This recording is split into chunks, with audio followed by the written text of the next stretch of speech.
Magandang umaga po ma'am, kumusta po kayo? Magandang umaga po. Mabuti naman po sa kalusugan ko. Okay din.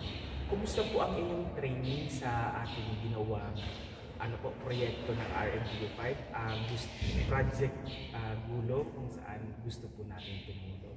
Ay napakalaking bagay po para sa amin, lalo-lalo na sa akin bilang PSO.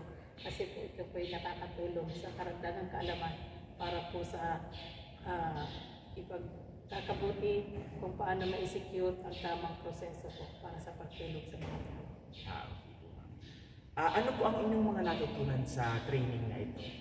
Una po sa lahat, yung matutong magpasalamat sa Diyos, magkasama sa training po ay ang karagdagang kaalaman kung paano magbigay ng lunas, tamang lunas po sa mga pasyente or sa mga taong aksidente, at yung po ang isa pa ay magiging pakikisama po sa mga ka-team para po maibigay po ng tama ang ating kaalaman.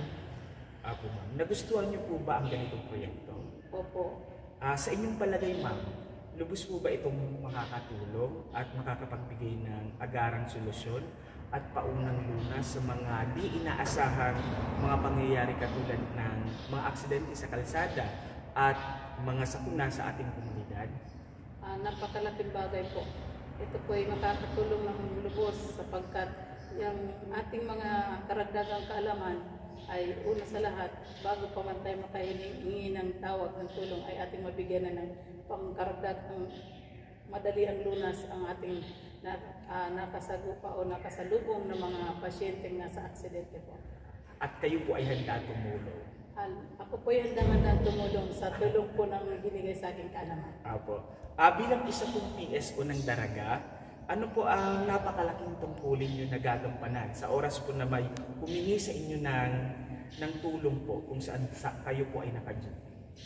Sa akin pong responsibilidad at bilang PSO, handa po akong tumulong sa abot ng aking makakaya at kaalaman na ibinigay po sa akin ang training na ito para ma-execute po mabigyan ng karagdagang madali ang lunas ang sino man pong nangangailangan ng tulong sa aksidente sa kalsada.